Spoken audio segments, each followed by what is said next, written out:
Hai, bertemu kembali dengan saya Ike Farida dalam Indonesia Law Study. Mari 7 menit bersama saya kita belajar hukum. Tapi sebelum dimulai, jangan lupa untuk like, komen, dan subscribe videonya. Mari kita mulai. Dalam episode kali ini, saya ingin membahas mengenai pemutusan hubungan kerja atau biasa disebut dengan PHK. Apa itu PHK? PHK dalam Undang-Undang Ketenagakerjaan Nomor 13 Tahun 2003 tentang ketenagakerjaan, di pasal 1 di angka 25-nya ditulis bahwa arti dari pemutusan hubungan kerja adalah pengakhiran hubungan kerja karena suatu hal tertentu yang mengakibatkan berakhirnya hak dan kewajiban antara pekerja dengan perusahaan atau dengan pengusaha.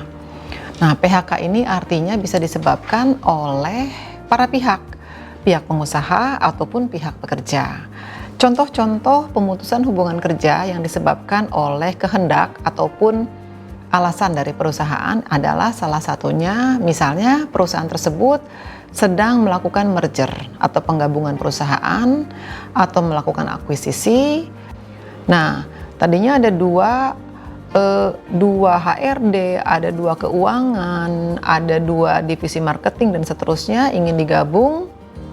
Jumlahnya terlalu banyak, jadi sebagian diputus misalnya.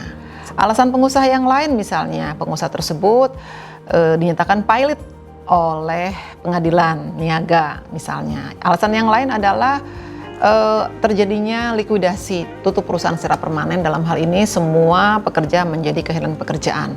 Sebaliknya alasan dari pekerja, bisa saja pekerja juga memutus hubungan kerja, yaitu misalnya ketika pekerja ingin mengundurkan diri salah satunya, atau pekerja sakit berkepanjangan sehingga tidak mampu lagi, atau pekerja meninggal dunia, atau yang lain adalah karena mangkir, atau yang lain adalah karena melakukan serangkaian kesalahan sehingga diberikan surat pemutusan hubungan kerja misalnya seperti itu. Dan itu adalah contoh-contoh dari apa itu pemutusan hubungan kerja dan sebabnya seperti apa.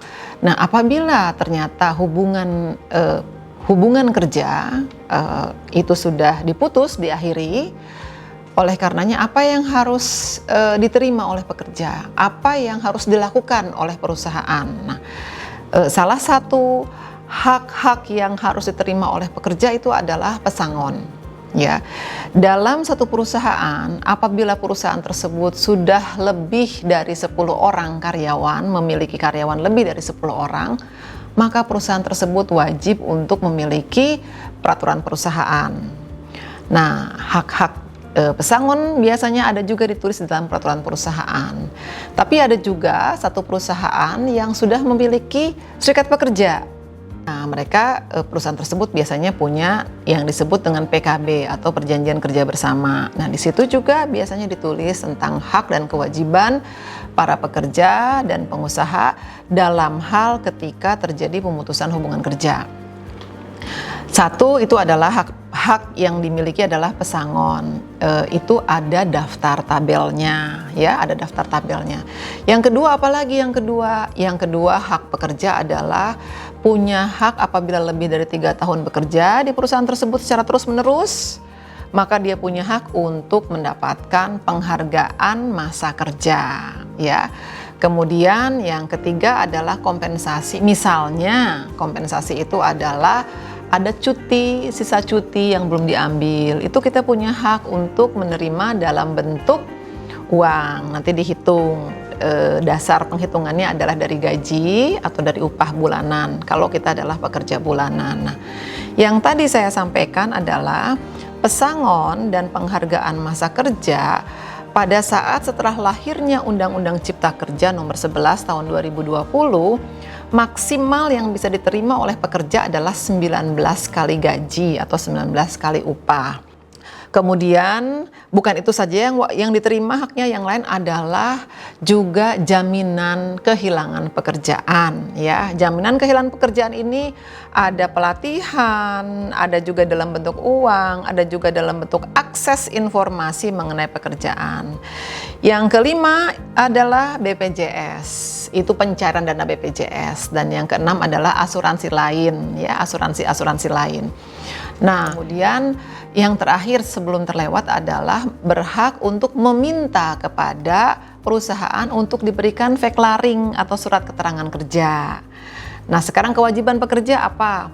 Kewajiban pekerja itu melakukan pengalihan tugas, ya, transfer job tergantung dari perusahaan. Membayar hutang kalau ada. Kemudian mengembalikan fasilitas, misalnya saya dikasih pinjam fasilitas komputer, ada kendaraan, ada termasuk fasilitas seragam, misalnya dikembalikan seragam, ada kartu pas dan seterusnya. Kemudian yang keempat itu adalah menjaga rahasia. Kemudian juga tetap memberikan informasi apabila perusahaan membutuhkan informasi mengenai pekerjaan yang kita lakukan sebelumnya. Nah, saya ingin memberikan tips agar ketika terjadi pemutusan hubungan kerja, baik kita sebagai pekerja maupun kita sebagai pengusaha, agar semuanya berjalan lebih lancar adalah nomor satu yang paling utama, jangan lupa ketika kita menandatangani surat perjanjian kerja, kita harus jelas antara hak dan kewajiban, ya, di situ. Jadi harus jelas agar nanti ketika pengakhiran hubungan kerja pun menjadi jelas. Kalau itu adalah kontrak, maka perjanjian kerja kontrak. Kalau itu adalah permanen, perjanjian kerja permanen, hak dan kewajibannya apa saja, itu nomor satu. Yang kedua, pada saat berakhirnya hubungan kerja, itu tolong dicek dengan benar, ikuti apa yang tertulis di dalam PKB, apa yang ditulis di dalam perjanjian kerja, dan apa yang ditulis di dalam PP atau peraturan perusahaan. Hak-haknya apa saja, dibikin list, penuhi semua haknya, jangan ada yang tersisa. Kemudian dari sisi pekerja juga tolong dicek, jangan sampai pengusaha ada yang lupa. Yang ketiga adalah tetap menjaga hubungan baik. Dan yang terakhir adalah jangan lupa bahwa ketika kita selesai berakhir hubungan kerja, kita sebaiknya sama-sama saling menandatangani bahwa saya sudah menerima semua hak-hak saya, sehingga pengusaha tidak lagi ada kewajiban untuk memberikan apapun itu kepada saya. Dan dari sisi pengusaha sudah selesai diterima oleh pekerja, seperti itu semua hak-haknya. Jadi semacam surat pernyataan sudah menyelesaikan semua kewajiban. Untuk episode kali ini saya akhiri di sini. Kita akan berjumpa di episode berikutnya. Jangan lupa untuk like, subscribe, dan komen. Semoga video ini bermanfaat. Sampai jumpa.